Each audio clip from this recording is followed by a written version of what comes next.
if we can, but okay. Do you want me to start?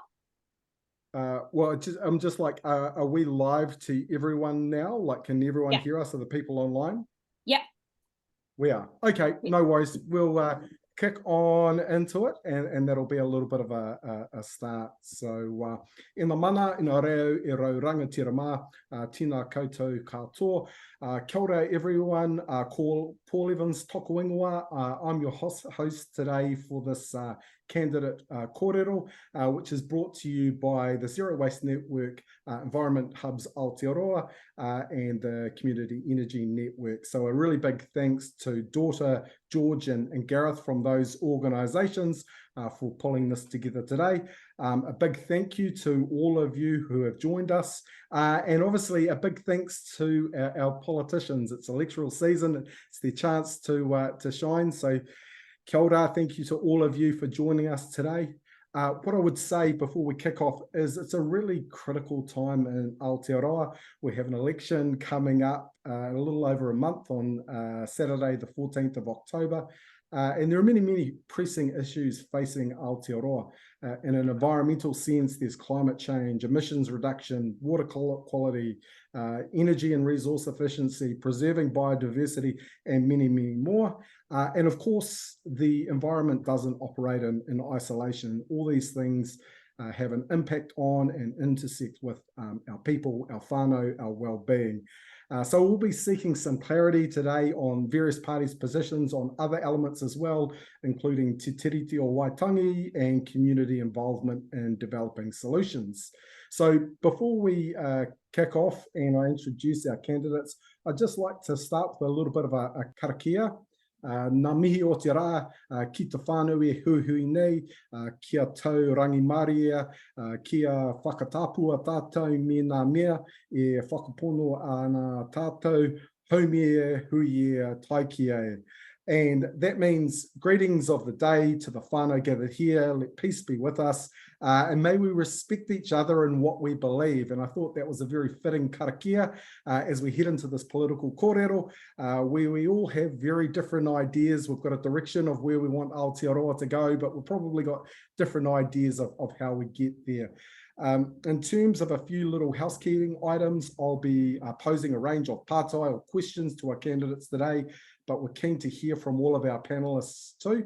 From all of our people online as well. So if you've got a question that you'd like to ask, then please put that into the chat and I'll do my best to pose that to the panel as we go through. We've set aside an hour. We'll be sticking to that pretty strictly. So candidates, apologies in advance if I cut you off at any point. I know it's sometimes hard for politicians, but brevity is your friend. And so I'll now roll into introductions. We have 4 political party representatives with us today. We have Honourable Eugenie Sage representing the Green Party of Aotearoa, New Zealand. Obviously, Eugenie is a former Associate Environment Minister who had responsibility for waste. We have the Honourable Rachel Brooking representing the New Zealand Labour Party. Rachel is the current Associate Environmental Minister with responsibility for waste. We have the Honourable Scott Simpson representing the New Zealand National Party. Again, Scott has been an Associate Environment Minister with responsibility for waste. And finally, we have Dr. Ben Peters representing the Opportunities Party. Ben is not a former Associate Minister, but he's probably remaining very hopeful. So kia ora to all of you. It's now time for our opening statements. It's the bit you've all been waiting for, is hearing from our panelists. Our panelists each have 2 minutes to give us their opening pitch. I will be timing that.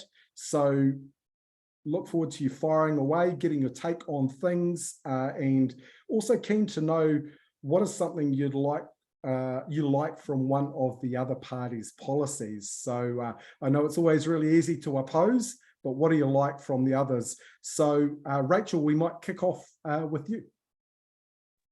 Sure, well, kia ora koutou. And beaming in from Dunedin, which I think Ben probably is as well. Have to say to everyone, it is 20 degrees and a glorious day here. Got to get that out. Hey, I'm as Paul just mentioned, the Associate Minister for the Environment with Waste Delegations, and you asked me for a good thing, Paul, so I'll start with that, and that is really appreciative of all of the work that Honourable Eugenie Sage did when she had that portfolio, and the importance of the work to do much better in waste in New Zealand, where this is really embarrassing. We're well behind Australia, as many of you on this call will know, and we never like that. So we've got a lot of work to do in that space. And before I was the minister, there were a lot of cabinet policy decisions to make new legislation that has both the Waste Minimisation Act and the Litter Act, and much more of a focus on extended producer responsibility and enabling those organisations like the product stewardship schemes that we've got at the moment to use tools like container return schemes. So that work is still happening, and I'm very committed to that. And other things that we've done, obviously we've just recently passed both the Spatial Planning Act and the Natural and Built Environments Act, really important legislation to do much better long-term planning in New Zealand, and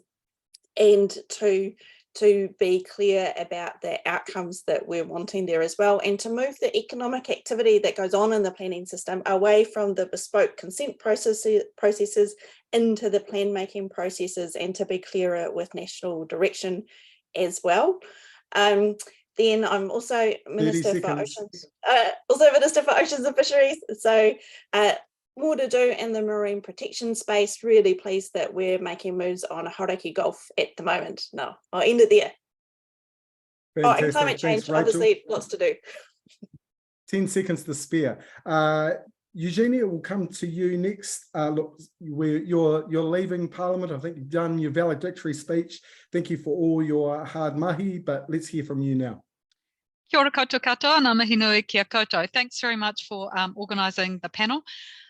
The Green Party really recognises the huge role of community organisations and volunteers, and whether it's in predator-free with a whole network of trapping, or whether it's in a lot of the community initiatives to recover food and give that to food banks so that people who are hungry can access it, whether it's in community gardens, composting.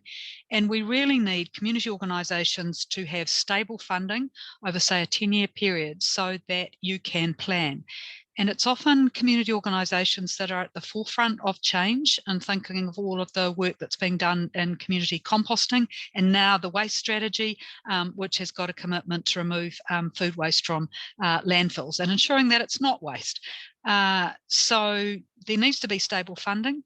And there needs to be a recognition too of the role of community organisations like Environmental Hubs Aotearoa, Zero Waste Network and others in strengthening communities, because it's those activities around an environmental hub where people get to know neighbours and you build those connections that mean that people can go to each other in times of climate crisis like the big storm events. In terms of other things, I really like the bill that Rachel Brooking introduced in the last week of Parliament about protection in the Hauraki Gulf. That goes right back to Nick Smith and Sea Change in 2014. So I and all of the parties supported it. So hope that we can progress with that cross-party commitment to marine protection, and similarly in the waste space. I think we did a lot last term, which Labor under David Parker and Rachel Brooking have continued and built on this term, and would hope we see that same cross-party support, because as Rachel said, we are so far behind and we've got so much more to do. In the climate space, the Green Party has really prioritised that and really want to be in a position in the next government to continue to have a green climate change minister. Kia ora. Kia ora. Right, over to you now, Scott. Well, thanks very much, Paul, and everybody for taking some time today to be part of this forum. There's more consensus and agreement around these policy areas than I think many people would believe. I've had the pleasure of working with Rachel and Eugenie on the Environment Select Committee during the course of this current Parliament, and it often surprises people who are making submissions or who have an interest in zero waste, reducing waste, oceans, and all those sorts of things, climate change, there's often a surprising element of consensus. Where we differ is sometimes about how we are going to achieve the outcomes that we, by and large, all agree with. So, look, from the National Party's point of view, we always approach environmental issues, climate issues, and what have you from the basis of our blue-green principles, that essentially that resources must be sustainably used, economic growth and improving the environment must go hand in hand, and that good science and data is important towards making rational, practical, pragmatic decisions. But as Rachel said, we don't like being behind the Australians in anything, and we've got quite a lot of work to do in New Zealand in terms of how we manage waste, how we reduce waste, how we process waste. I'd like to think that the groups that are the components of this seminar today, this forum today, are doing, as Eugenie says, remarkable work in their communities, and all power to them. Hold up. And last but by no means least, over to you, Ben.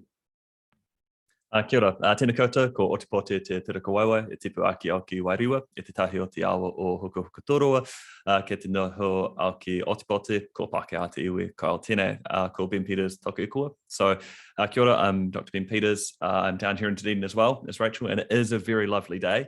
I earned my PhD in biochemistry here in about 2017, 2018 when I graduated. And that's really given me a good foundation for understanding quite a depth and a breadth of life that we have in New Zealand. I've lived Dunedin, Auckland, a lot of time in Banks Peninsula in between. And so I've seen a lot of the different ecosystems we have in our country. And I'm here today representing the Opportunities Party, which is the party of fairness, courage and unity. We believe that everyone deserves a genuine opportunity for a good life. But to get there, we need a fresh voice and new ideas. We've heard there's a lot of agreement between the parties today in terms of the direction we want to go. And there are some differences in the how. Surprisingly, with such agreement, there's been very slow progress, which I think is why we need a new party into Parliament. And I think TOP is that fresh voice that can help with that. You asked for the thing that we quite like about another party's policy or position. Personally, I've been very encouraged that the National Party has come forward with their gene editing policy. I think in the waste minimisation space, there's a huge potential to use new biotech to help with recycling and to help with waste minimisation. Those precision fermentation techniques and those abilities to turn plastics back into their foundation components is an area that's rapidly taking off. So I think that's quite a promising area to go in, to go forward with advanced technologies to help tackle this problem. But it's not going to be a one problem there. That's just one small facet of it. So for the Opportunities Party, 20 seconds, Ben. 20 seconds. We want to be able to empower our farmers to be biodiversity champions. We have a huge range of ecosystems in New Zealand, and we have a lot of different native fauna and flora that would be great to see thrive. We need our emissions trading scheme to have real teeth. I love that different people are proposing free dental for various age groups. We should extend that to emission trading scheme so that the emissions trading scheme also has some teeth, so it can really dig in and make sure we can cap those emissions and really start bringing them down. And I'll stop there. Fantastic, thanks, Ben. It's an interesting time between free dental and giving some teeth to the ETS. So yeah, very good. Hey, that's the easy part. That's, you've all come with your pre-prepared statements, so you know your audience well. Here's the more challenging bit, is where the questions come through. Look, to remind everybody who's online now, I'm going to ask some questions of my own, some which have come through in advance, and then I'll come to yours. So if you can please drop those questions in the chat, and I'll do my very best to address them as we come through. So I might start with you, Scott. What are three key actions the National Party would support to move Aotearoa towards zero carbon? Well, we've released a number of policies already in terms of how we are better going to be able to achieve our zero carbon objectives by 2050. The main one is Electrify NZ, which will make it easier to consent renewable generation capacity.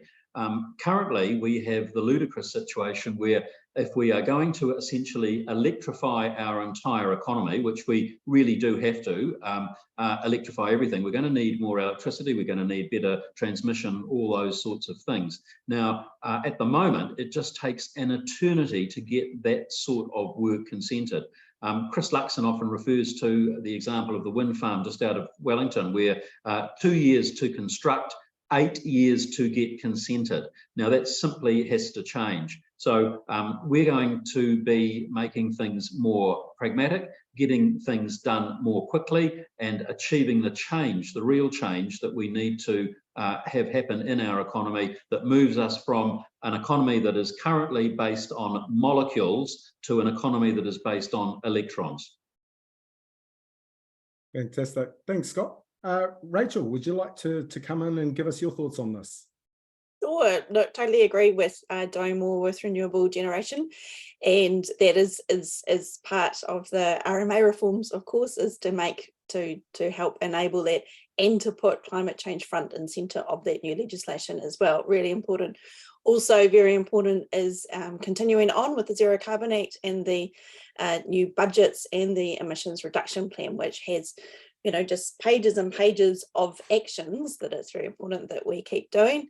Some of that is obviously the importance of active transport, and in Dunedin we just opened a new cycleway here the other week, which is great.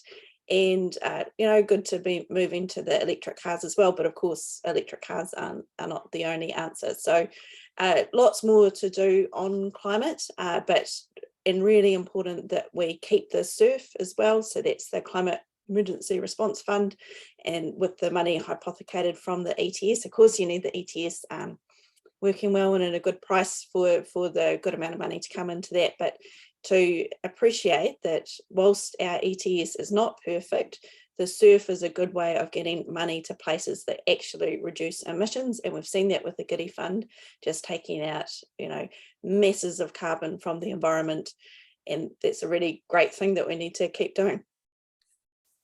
Kia ora. Thanks, Rachel. Hey, Eugenie, I'll come to you now, and I was interested, Rachel obviously brought up the SURF, and I think we've seen there's been a cut to SURF funding in the last little while, in terms, I think that happened without the climate change minister even knowing, and we've also seen National talking about tax cuts and using some funds in there. So keen to get your take on this. Well, with a Green MP, James Shaw, as Minister for Climate Change, over the last 5.5 years, we've seen more action than in the previous 30.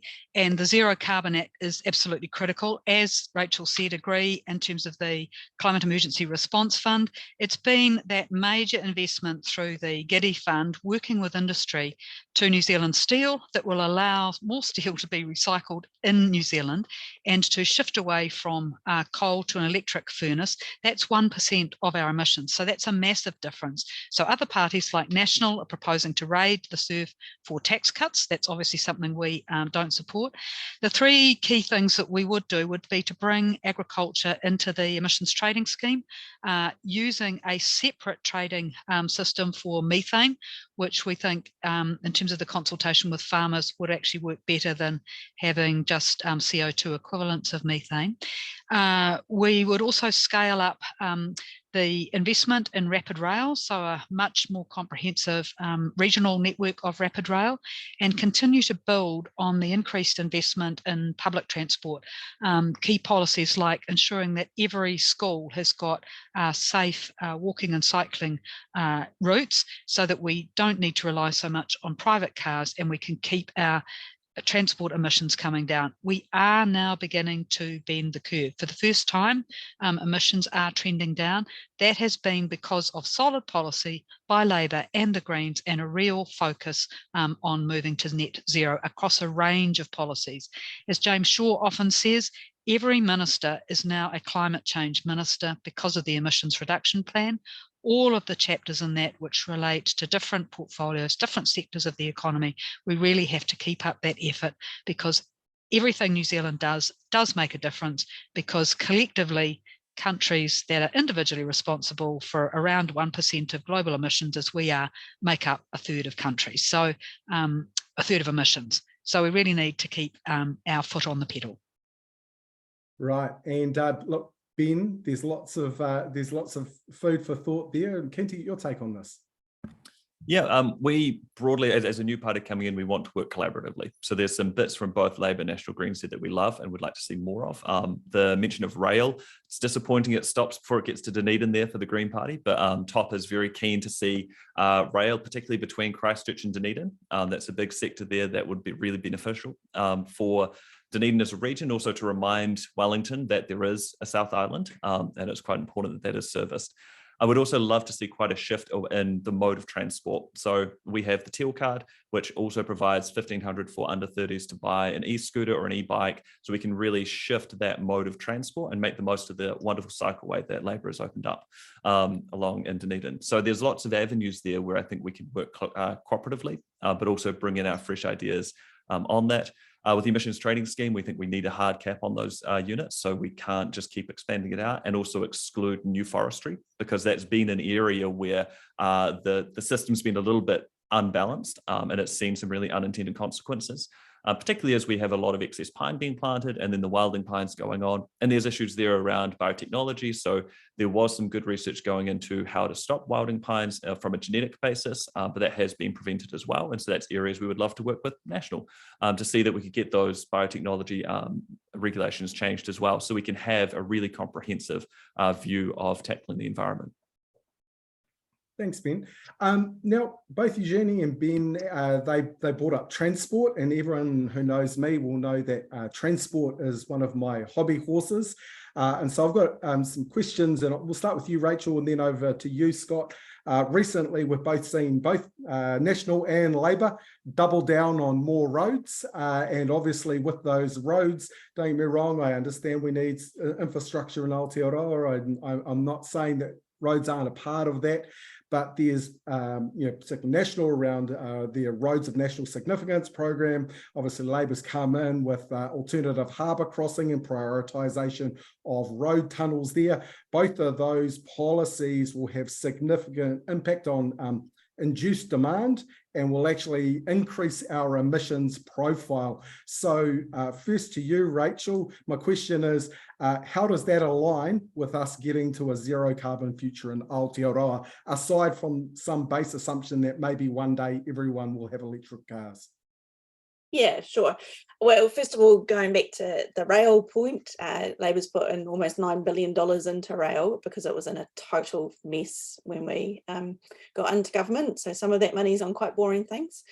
And then we've had a lot of the freight move off the roads into the rail, and then more passenger transport coming. I do remember the Southerner Ben going between Dunedin and Christchurch, and it was played a lot of cards with my grandmother doing that. So I'm a fan there too. As for the roads, obviously Labour's focus has been many things on roads. One is we've got not just roads, but with the cyclone recovery and the weather events in Auckland and in Nelson as well, there's been lots of money going into roads for, just people being able to access where they live, which is different from your point, I acknowledge for. And then the Auckland issue, a lot of that is about public transport as well with the tunnels. So it is very important, public transport. I've just been meeting with some little kids at a primary school doing enviro schools and talking about buses a lot with them. And of course, they're all free to go on buses at the moment, something that they were entirely delighted with. So that's an important policy too.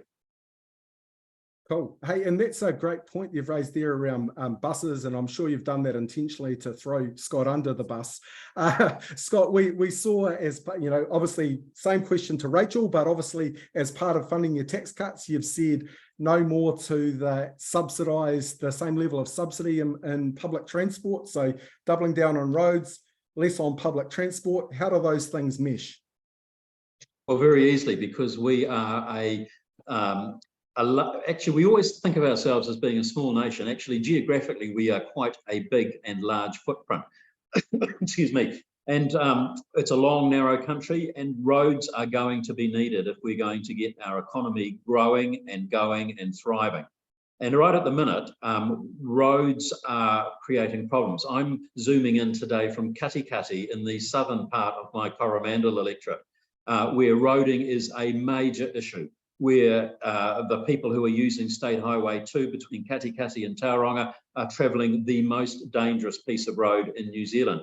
And work on upgrading that highway has been delayed and cancelled several times by the current government. We don't think that's appropriate. We think that an area like the Western Bay of Plenty, where population growth is occurring at rapid pace and where there is a lot of economic activity, roads are the veins that keep the blood pumping around our economy. And no matter what kind of vehicles we're driving, they need roads to drive upon. So we don't think there's any issue there at all, and we're committed to getting the economy growing and thriving, and roads, new highways are an integral part of that. Great. So look, my next question, and we'll start with you, Ben, because you know we've been coming to you last, so you can have the first one on this. Obviously, we've got a lot of community-based organisations on here in terms of Environment Hubs Aotearoa, Zero Waste Network, and Community Energy Network. I think Eugenie alluded to this in her opening pitch around those organisations need to be more involved. So my question to you is, how does CHOP think that communities can be supported to design and deliver their own climate solutions? Yeah, it's a big one. There's kind of two elements to that. One is that communities are really valuable in that space, right? They know their own local area. We've been involved in our predator-free area here. We've got some traps out on our property because we're quite near some bush, and it's really useful. And at that level, it's really important to involve communities and to make sure they can have a say on their own unique ecosystems. But at the same time, I think we don't want to be divulging our responsibility away from the central government to these little community groups and saying, actually, it's up to those people to provide really the problem to a really big solution, or really, really big problems that we're dealing with in the country. And so from our perspective as a political party, yes, we love the idea of supporting those community groups, but we don't want to use them as a scapegoat to say that we don't actually have a responsibility at a national level to address the bigger issues. You know, we can't push off cutting emissions down to little community groups in that space, but we absolutely can use community groups to get better reach into areas that are quite difficult, to see how that's going to function in those spaces. So things around like food harvest is great. I know we've got Kiwi Harvest down here in Dunedin that does a lot of that work. Supporting those groups, long-term funding does make a lot of sense, and that's something we'd love to support. So if I was kind of summarize, you'd go, community organisations absolutely have a role, but that doesn't abdicate government from their responsibility to create a system within which they can thrive. Awesome. Absolutely. Eugenie, over to you. I know this is kind of an area you're passionate about, so keen to get your thoughts on it. Kia ora. Can I just add something about transport too, because didn't get a chance then. In terms of the Greens would go with surface rail rather than their very expensive tunnel system in Auckland that's proposed. That would free up $5.6 billion to invest in light rail in Christchurch and Wellington, as well as Auckland. So we want public transport that's more accessible to everyone. In terms of working with communities, we need density done well, which is why we don't want more investment in massive new motorways, because that just encourages more cars, more emissions, more concrete, and that increases stormwater runoff and makes flooding in urban areas more likely with these more intense weather events. So a key part of our climate safe communities plan is engaging with community organisations, is promoting nature, green infrastructure to help respond to a changing climate.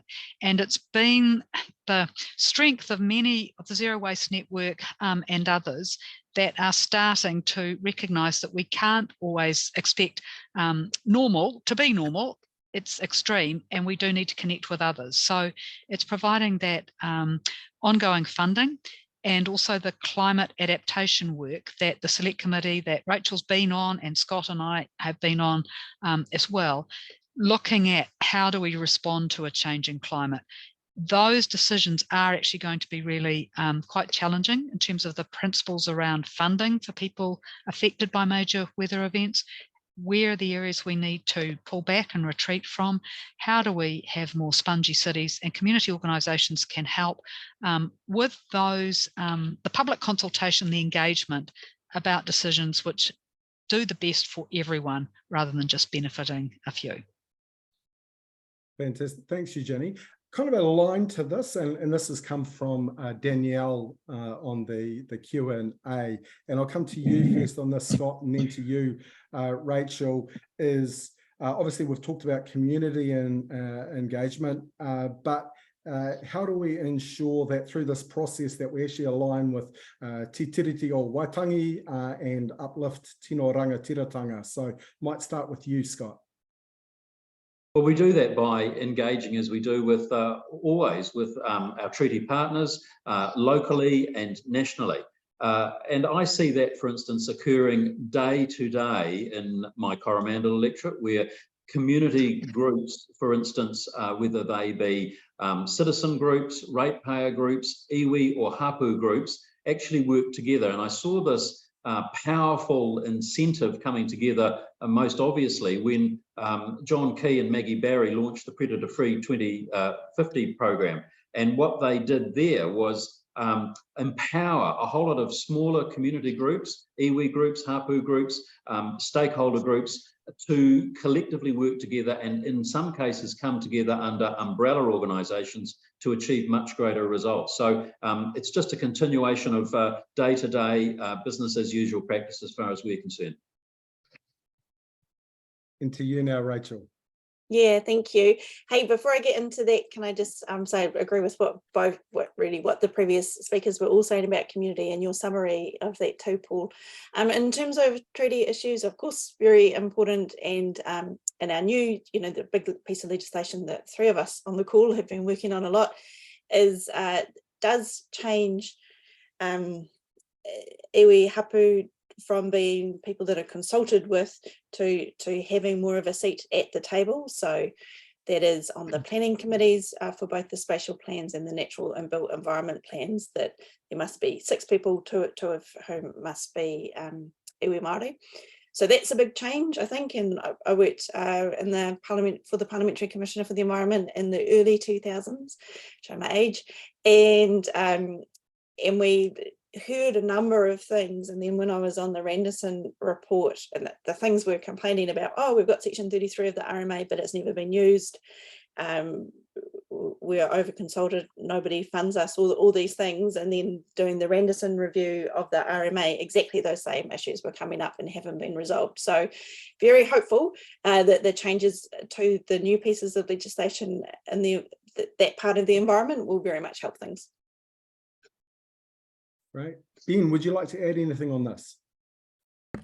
Not in huge depth. I think it seems like we have acknowledged that there's been a huge shift in recent years around the role of the Te Tiriti o Waitangi. So that's been really encouraging from, in 2000s, I was not quite at uni yet. So, but that there's been a big shift in the public understanding, the public acceptance of that being a foundational document. It's gone from being something we've said to seeing a lot of this change come in, and we'd love to work quite collaboratively to make sure that continued.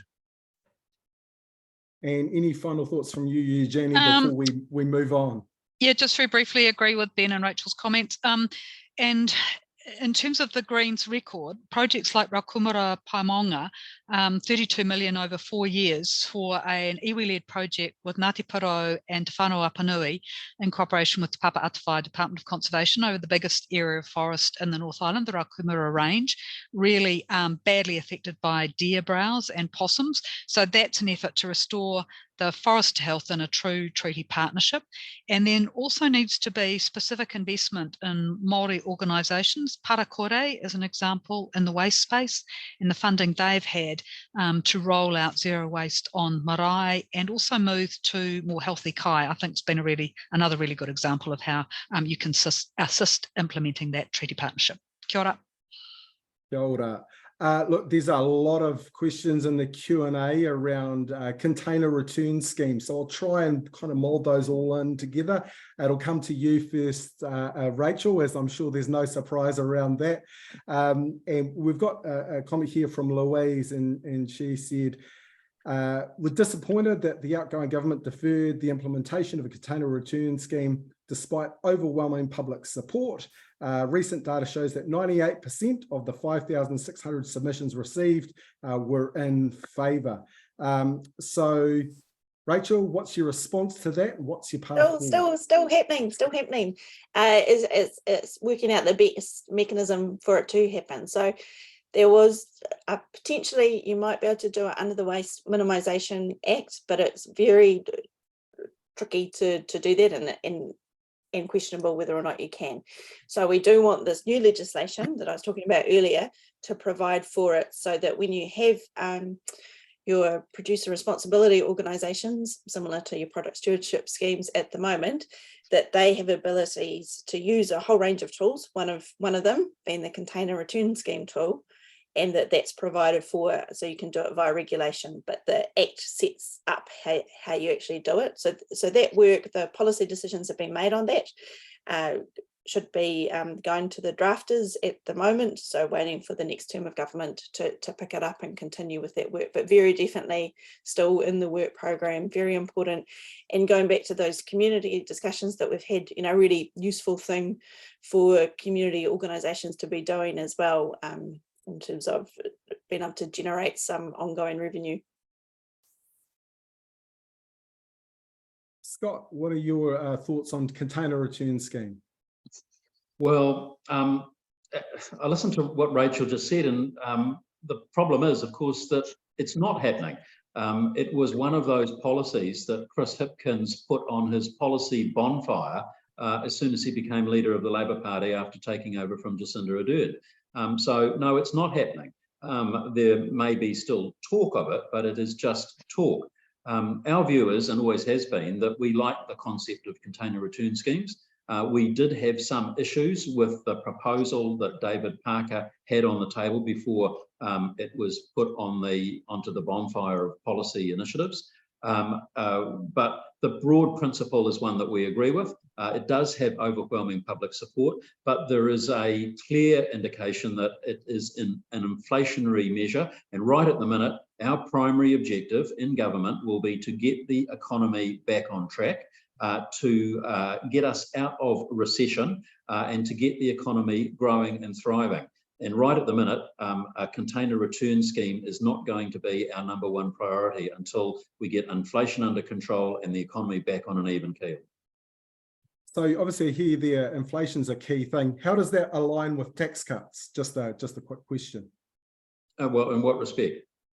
Well, clearly tax cuts are generally seen as being inflationary, right? You put more people into money into people's hands, people spend that. So I'm just saying there's no CRS because it's inflationary, but there are tax cuts, which are also inflationary. So I'm just I'm curious about the differentiation. Well, we take the view that New Zealanders are better managers of their own money than governments. And we want to make sure that New Zealanders have decision-making about what they spend their money on rather than government. I mean, we've seen for the last 6 years, centralisation on a massive scale by a government that thinks it knows better how to spend your money than you do. That's a fundamental philosophical and ideologically different point of view than we have in the National Party. So I don't accept that tax cuts are going to be any less or more inflationary than high tax taken by a government and then spends it on, frankly, wasteful spending. Eugenie, Scott has said he supports a CRS. I know you support a CRS. Scott said he doesn't like the design that was put forward. So keen for your thoughts on the design that came forward. Other people have said, why does the design process take so long? It was a really robust process with an independent technical group overseeing it. And my understanding is that the decision Cabinet reached was to include glass, and there was debate around a 10 or 20 cent deposit. It looked at what are the best examples of container return schemes overseas and pulled that into the New Zealand scheme. We do need new legislation, as Rachel has indicated. We need to get on with it. It's 2 billion beverage containers each year that could go through that scheme. And it would create more jobs. So in terms of economic efficiency, it's creating jobs and making sure we use resources better. And Ben, any final thoughts from you? Yeah, I think 2 thoughts. Number one is that the container return scheme is broadly a great idea, right? Being able to get more of a circular economy when it comes to plastics is good. To make that really effective, I think we also need to look at how we can consolidate plastics. So I don't think we can ever get rid of all of them, but if we can limit the types and kinds that we do have in circulation, it makes it much more effective to then be able to find ways of getting really efficient recycling processes going. And we can see that with things like PETs, where because it's a very universally used plastic, we now are getting massive strides in how we can recycle that. And so there's been some really interesting biotechnology advances that are getting us closer to being able to genuinely recycle plastic, not just ship it offshore or go through a mechanical breakdown process that only gets us kind of a one cycle and then it has to be tossed out. So some level of consolidating of plastics, of new innovations also built around that will really help a container return scheme become really, really effective. Fantastic. Thanks, Ben. Eugenie, there's a few questions in here around communities being targeted with waste incinerators, and the example that people have given here is one in Te Awamutu. Just keen for your thoughts on the Greens' approach to incineration and waste energy more generally. I hope that in the National Planning Framework under the Natural Built Environment Act, we do see some strong policy guidance against these big waste energy plants, which have a feed the beast mentality. You've got to keep on generating more waste to feed them. The fly ash is problematic and needs to go to landfill. We need to be reducing waste, avoiding waste. And the Why Waste Waimati has sought that the Minister for the Environment call in the proposal there, because it is not fair that communities, as happened in Palmerston North, had to bear the burden of highlighting all of the impacts of these plants. There's another one being proposed in Kaipara by the mayor there, who was involved in one at the former Meremere Power Station a couple of decades ago. They are not the way to zero waste. There's a role for some anaerobic plants for some of the more difficult to process waste like butchery waste, but waste to energy is completely contrary to zero waste strategy. Keen for some quick feedback from each of you, and because I'm mindful we've got a bunch of questions that we want to get to. So we'll come to you first, Ben. Waste to energy, what's your view? Do you support it? Give us your best 20 seconds. Best 20 seconds on that is it's that balance between waste versus emissions, right? So the ability to generate energy from waste means that we don't have to use as many non-renewable energies for energy sources. Obviously, if we have enough renewable energy generation, then it's not needed in the first place.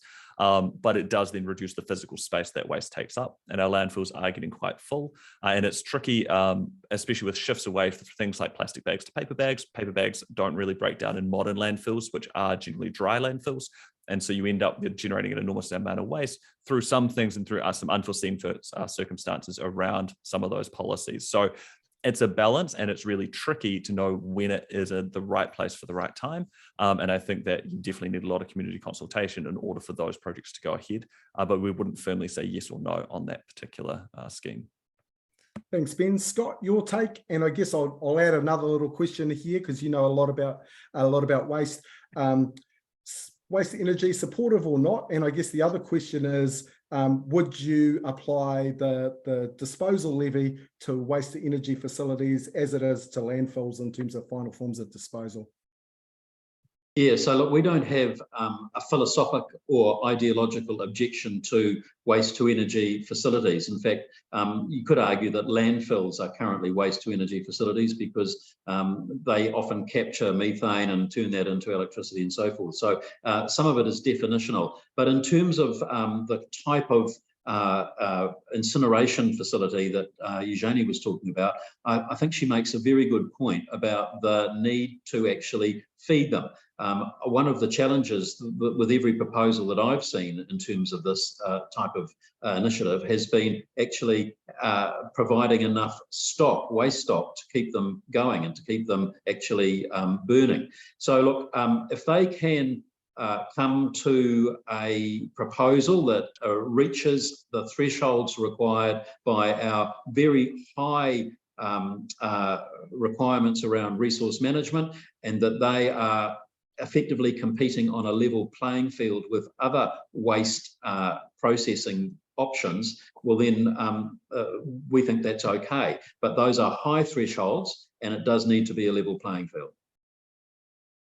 And finally, to you, Rachel, same question I posed to Scott. What's your position, waste to energy? What about the waste levies application to waste to energy facilities? Yeah, I think generally for municipal waste, it's total magical thinking in the New Zealand context that it would ever work with the thresholds that Scott just said. However, for things like tyres to the cement plant, I think we think about that differently because it's very specialist, and whilst of course it's not perfect to burn anything, it's better than burning coal in that situation. So that's my thinking in the space. And what about that waste levy? Should waste levy Well, apply to incineration? Well, I don't think you should be incinerating apart from very specific projects. Very good, no problems at all. Hey, I'm really mindful we've had lots of questions around waste, and so I might go off on a little tangent here. Well, we did have a little bit around transport, but that was my hobby horse. There's a question which came through is around what commitments does your party have to ensure new home builds are highly efficient and sustainable, and to significantly raise the standards of existing homes to ensure the well-being of whānau. So Eugenie, I'll start with you on this one, and then I'll come to you next, Ben. Oh dear, I was reading the questions and about to type another answer. Could you repeat the question, Paul, or go to somebody else first?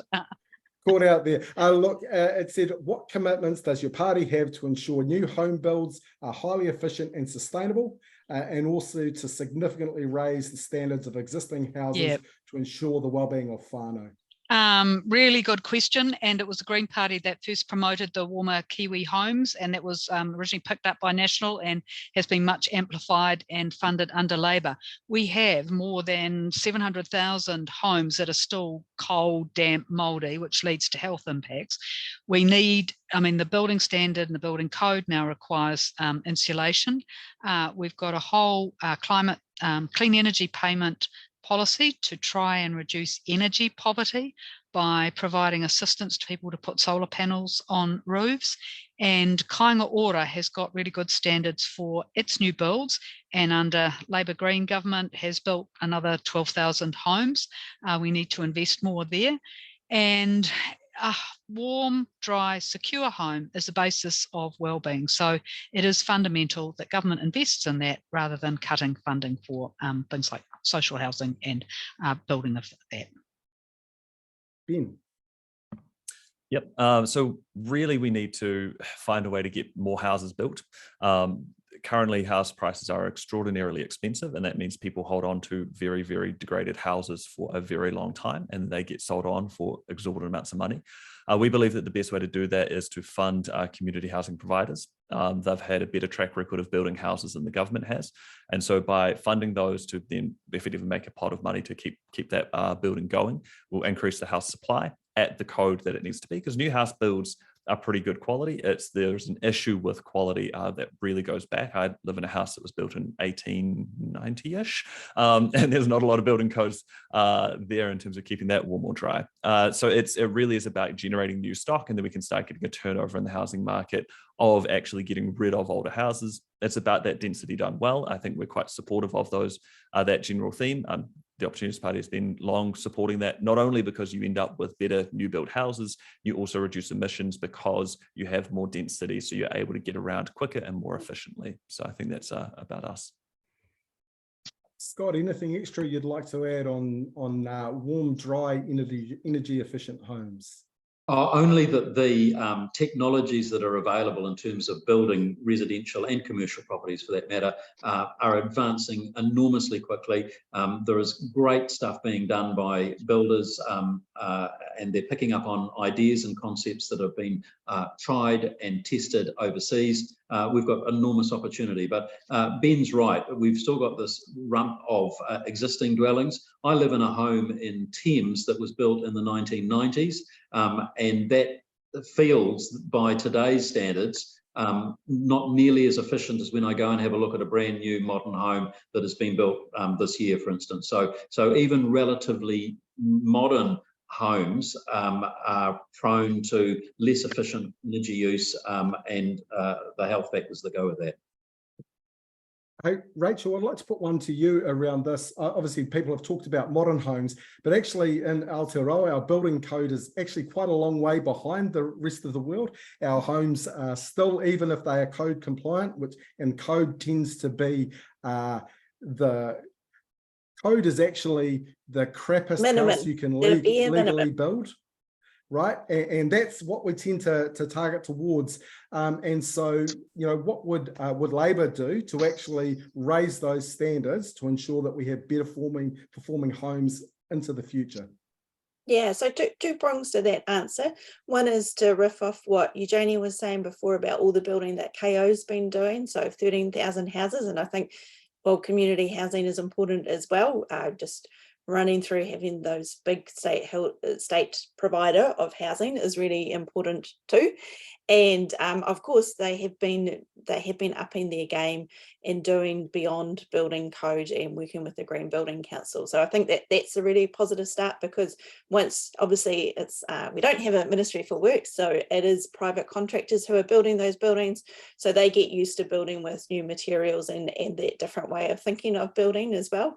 And in general, the government's procurement for other buildings as well, when bigger than houses, I can't remember the exact financial settings, but they do also have to be meeting Green Star as well, which are, you know, much higher than the building code. So that's a good leading by example thing to be doing. But then the building code itself, there is a review of it underway with particularly a climate lens on, so for the efficiency of the buildings, which obviously has a relationship to cost of living for people once they're in the houses as well. So that's a piece of work, and it comes through the emissions reduction plan and also the infrastructure investment plan as well. So that's ongoing, but really, really important, because I'm in my house at the moment, which was not built to code. It was built well above code, and you know, I could afford to do that. I appreciate that not everybody is in that position, but what a lovely environment it is to be, not waking up in the middle of winter with frost. Hey, we've got to look, I'm mindful of time, so we've already got time for a couple more questions, then we'll come to kind of closing statements. There's a great question here from Hannah, and I know, Eugenie, this is probably the one that you are reading. And Hannah said, are the panelists aware of negotiations for a global agreement on ending plastic pollution? And do you support calls to address plastic pollution at source? And that's such as caps on all extraction or production of plastics, not just the end-of-life pollution like recycling. So, Eugenie, if you can lead that one off. Yes, and of course it was the Greens that pushed for and got a ban on new oil and gas exploration, and it is the National Party which wants to reopen that, and agree with the comment that Ben made, that reducing the palette of materials for things like packaging is one way to reduce waste. So yes, definitely looking at caps on production. Scott, but remembering that some types of plastics we need, like drainage pipes and things, but particularly in the packaging space, there's an enormous amount of enormous opportunity to avoid. Scott, your thoughts on this, and obviously if you can address Eugenie's point there around reopening oil and gas. Well, like it or not, we are going to need fossil fuels for some time yet. So we might as well, in our view, be using resources that are potentially available domestically rather than importing those and being subject to international market demands. So yes, that is our intention, is to reopen the opportunities for exploration. But just coming back to plastic, that is the reason that our generation uses plastic in such volumes is because it's cheap, it's hygienic, and it's convenient.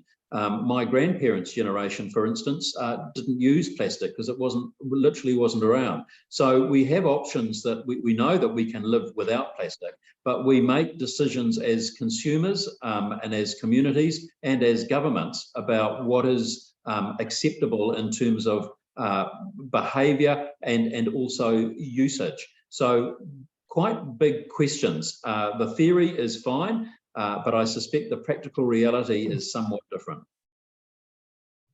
So Ben, to you, on that, Scott said, hey, we make decisions as consumers, but I can't really, as a consumer, avoid plastic, right? So clearly the government has a space to play here. What would your thoughts on that be? Yeah, so there's the government absolutely plays a role in that, right? It did ban plastic bags, it banned straws, so it can take quite a strong stance on particular aspects and then change the way that we use them. It is important also to consider what that would look like. I remember reading a report about what would happen if we moved away from plastic bottles and went to glass, and it would decimate our beaches because of the amount of silicon needed to make the glass to meet global demand. So there is an issue where, although at a time when Scott's parents were around and glass bottles were fine, the population has increased so much that doing that now would cause enormous difficulties in supply chain. And like Eugenie Sage said, there are some plastics which we just need that we can't actually fully get rid of. And so it's about limiting the palette of plastics that we do use, making sure they're use appropriate. So in areas where we need one-time use sterile things, so we don't, surgeries, medical equipment, lab equipment, that kind of area, as an area where plastics are quite important. But in the packaging area where we can get rid of them or have alternatives come into play, that'd be good. But it's important that the regulation side of that is that we don't suddenly have an expansion of the range of things we do and we end up with a new waste problem, a whole lot of new materials that we don't know how to recycle properly or don't have good end of life use. So thinking about the alternatives that we bring in, how are they going to be managed? What's the life cycle of those? I think is really, really crucial, and where the government firmly sits rather than the consumer. They shouldn't have to think about that. Great. And what's your take on this one, Rachel? Look, totally. In terms of plastic reduction, the circular economy isn't about just recycling plastic, and we need our legislation to be doing, and it is to some extent with the producer responsibility schemes, but with the extended producer responsibility to be getting rid of packaging where it's not needed. I think having the standardized curbside recycling scheme will help. And talking to a whole lot of people who use the packaging as well, they very much want to be able to say that their packaging is recyclable or reusable too, which I think is important, that you've got to be talking to both groups. So, and going to some of the big recycling centres, they've got one in Onehunga, has some products, some sort of plastics that used to be used, but the manufacturers have chosen now not to use those plastics because they know that they're not recyclable either onshore or easily offshore. But I do agree with Ben's point that we need to always be thinking about, well, if we change product A to B, what are the consequences of B? And to be thinking about the whole carbon life cycle as well. Is that going to require more transport? Is it going to be heavier transport? Do we have to send it offshore to reuse it or to clean it? All of these questions are the things that we want our regulators to be actioning their decisions on. Great. So we'll have one final question and then we'll roll to our closing statements because we're rolling up on the hour. This question is from Ali, and I think Ben even alluded to this at the start. He was saying, oh, we'd love a bit of rail and some trains in Dunedin. So I think sometimes smaller communities, not that Dunedin's particularly small, feel a little bit neglected in election campaigns. There's a lot of talk about Auckland and Wellington and maybe Otautahi. And Ali from Marlborough has said, hey, how will your policies help to support smaller communities around the country to ensure that there's a countrywide and holistic approach to climate action, waste minimisation, and environmental protection? So Ben, because you raised that and Otipoti feeling neglected, we'll come to you. Awesome, thanks. I think it's a real shame that the Greens stop at Christchurch with their rail. We'd love to see it go all the way. Actually, we want to go all the way down to Invercargill to make sure that Southerner really does its route. I remember taking that as well. My grandparents were down here, and so I would trip up and down. It was lovely. In terms of getting out into all of the different communities, I think that's where something like our teal card is really good. So that's for everyone under 30, then having access to those services. So it's a savings boost. It's also a money for an vehicle of some kind, light vehicle, so scooter or bike or something along those lines. And so that's the kind of thing where that has an impact on every community, because every community has young people there. And then in terms of waste minimisation, I think a national led scheme, so as in the nation, not necessarily Scott Simmons' party, but a scheme where everyone's waste is handled in the same way is really, really important, so that you can actually get much more efficiency. And it's an area where you do get efficiency as you scale up. So I think that's going to be key. I know in Christchurch you have green waste collections, in Dunedin we don't have that, and it seems very, very strange that we have such regional differences. And so I think getting those regions all aligned so we have a waste policy pretty much across New Zealand would be really, really important. New waste strategy, it's a good thing, got some things in there. Scott, you're from the Coromandel, that's a collection of small communities. I'm sure you've got some thoughts on this. Yeah, well, I have, and I was just thinking as Ben was talking that central government sets the parameters, the sort of the playbook, if you like, but it's how then that playbook is manifested in communities like mine. We don't have any rail, we don't have any public transport. Oh, there is a little ferry that goes across the harbour at Whirianga, but apart from that, we don't. We have rugged, hilly, windy roads that are in a poor state of repair. In fact, the main highway is still closed and will be for several months more. So how it's an issue that I quite often find myself scratching my head with, because when we go to Wellington and we sit around a select committee or we sit in the debating chamber and we say, this is how things should be, I often have to think, well, what does that mean for communities in rural and provincial New Zealand, like the Coromandel? And inevitably, there is potential for perverse outcomes. So it's a good question. It's not insoluble, and it's not surely beyond our wit as New Zealanders, as legislators, or as citizens to get our head around some of this stuff. I do see every day examples of small communities doing wonderful, magnificent work in an imaginative, innovative way. So I'm an optimist on all this stuff, but it does have impacts on small provincial communities for sure. Rachel, anything you'd like to add? Yeah, just riffing off Ben, so the curbside standardised collection is coming next year, and also then the organics will come as well. So that is on track. In terms of what we do for more rural communities, and it's something that the Labour Party is always thinking about with all the different policies. We've got a strong rural caucus, so you see that in all the areas from health to education and everything in between. And you know, but I take the point that Scott was saying about, you know, as central government, how we do go to Wellington. We've got the new environment legislation that we were talking about before. That's not nationalising it, more national direction, but the regions and are still doing their own planning, and the communities are very much involved with that, and that is really important. I think local government's really important as well. Right, and last but by no means least, Eugenie. So the regional rail plan doesn't stop at Christchurch. That's light rail, but there is a commitment to having good, strong regional rail services. Thank you to who have put that in the chat as well. Things like the landfill levy, which we increased last term, and the revenue from that gets split 50-50 between central and local government. And so that is a mechanism to ensure that the funding does go out to those smaller communities. And it's in areas like Kaipara, for example, they got funding for piloting a new composting scheme. So there's the opportunity there.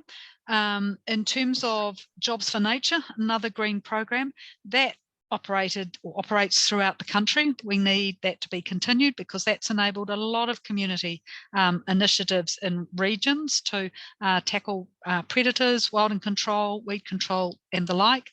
And often it is those smaller communities, thinking of Hastings, where they piloted using containers, shipping containers for collection, or hubs as for recycling, and then other rural smaller communities have picked that up. So it is ensuring that that levy funding gets distributed, and that applications for that go across the country, as well as providing that national direction so that there's a consistent standard of service across the country, which is why one of the first actions we did last term was to standardise curbside recycling, get the work program underway, which is now being rolled out.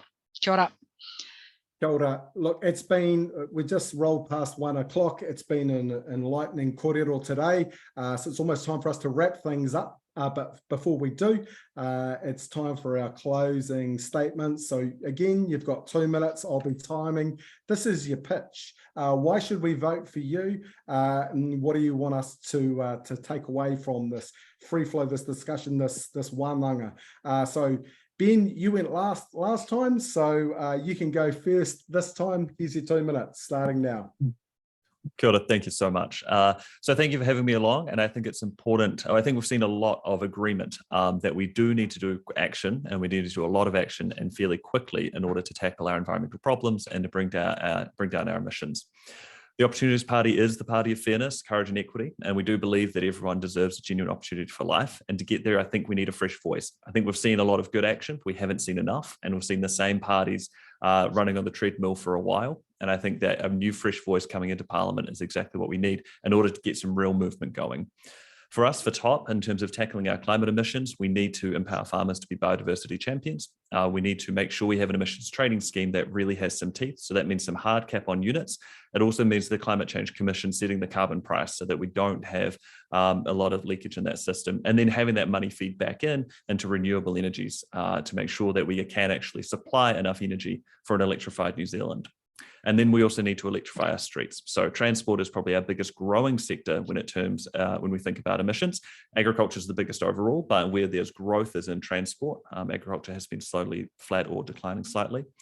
And in order to electrify our streets, we want to see our bus fleet electrified earlier than the current government target. And we also want to see a mode shift in transport, so empowering young people to get on e-bikes, e-scooters through a $1,500 grant through our Teal card for that.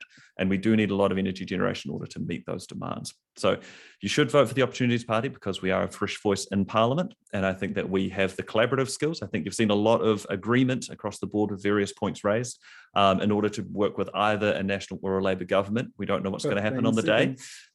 So vote TOP to ensure that either of those parties will be held to account and will have to make some good progress for the environment. Thank you. Right, Scott, you're up next. Thanks, Paul, and thanks everybody for taking time to participate today. To my colleagues on the panel, to you as MC and host, Paul, thank you, but also to the organisations that are doing such wonderful work in their various communities. It is working, it is helpful, and you are getting great results. This election is going to be really important. We do need to get New Zealand back on track, and our priority in government will be to fix the cost of living crisis, to get law and order under control, and also to sort out our health and education systems. So those are our top priorities. But behind all that, of course, is an absolute understanding that the environment, the way we treat our natural environment, the way we look after it, maintain, protect and enhance it, is at the core of what it really means to be a Kiwi, what it really means to be a New Zealander. And so this election, I think it's going to be really important that New Zealanders understand that it's really hard to be green when you're in the red. And right at the minute, the country's in recession. We have a massive economic problem and challenge ahead of ourselves. But if we want to be able to fund and participate and enact all the things we've just been talking about, we need a strong, growing, thriving economy to fund it. So Party Vote National. Eugenie. Kia ora, and can I endorse Scott's comments just in relation to thanking Zero Waste Network Community Energy Action and everyone involved in organising this, and you, Paul, for being a great MC. I've tried to answer some of the questions that we didn't get to. Please look at www.greens.org.nz. We've got all our major policies there and our manifesto, which covers a range of commitments. This election is really important. We need to keep on the path of reducing our emissions to have a climate safe future. And it is the Green Party which has really pushed for and led change there.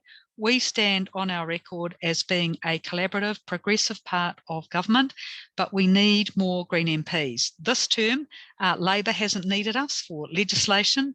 We haven't seen all the cabinet papers. With more Green MPs, a stronger party vote, we will have more influence to be able to implement the policies in our manifesto. We had last term, when we were in a more influential position, we got more funding for conservation. We started that work in waste, which hadn't been done much under the previous national government.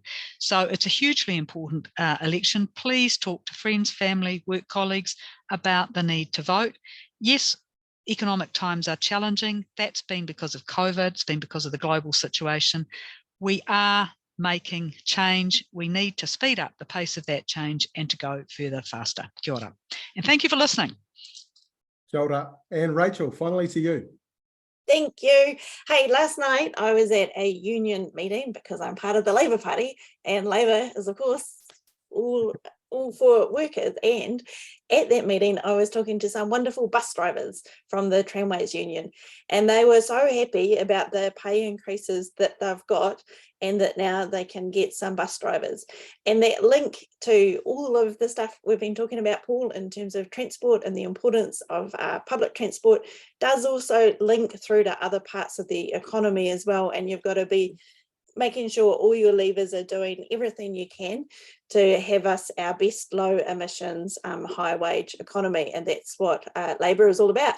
So super important that we keep with the work with the emissions reduction plan and all of the work streams that flow from that we've already talked about, and the SURF and the funding that goes with that. Also really important that we keep the huge amount of work that we've done to reforming our Resource Management Act into the Spatial Planning Act and the Natural and Built Environments Act, so that we plan much better for infrastructure, but also for climate change and hazards and areas where we don't want to go, areas where we can do more intensification. This all requires planning with good community input for good environmental outcomes, using trees, using green spaces as well. That's stuff that the Environment Select Committee heard a lot about, particularly after all of the weather events at the start of the year. Very important. And of course, remembering that we've done jobs for nature as well. And that's been a major boon for our environment and something I'm very proud of. Also vote Labour. In case we didn't know what you were going to say. Look, whānau, that hour has gone incredibly quickly. It brings our time here to a close. Before I go, I want to say a really huge thanks to each of our panelists, Rachel, Eugenie, Scott, and Ben. A massive thanks to Zero Waste Network, Environment Hubs Aotearoa, Community Energy Network for putting this on. And of course, a really big thanks to each and every one of you for joining us on what is probably your lunch hour. So decision day is coming. Be smart, make sure you vote, make sure your vote counts and drives real change in Aotearoa. And finally, a karakia to close us off. Kia tau ngā manaakitanga a te mea ngaro, ki ranga, ki tina o tātou, kia mahia, te hua, mā kihi, kia toi te kupu, toi te mana, toi te aroha, toi te reo Māori. Kia tuturu, ka whakamaua, kia tina, huie, tai kia. Mā te wā, everyone. Have a fantastic day.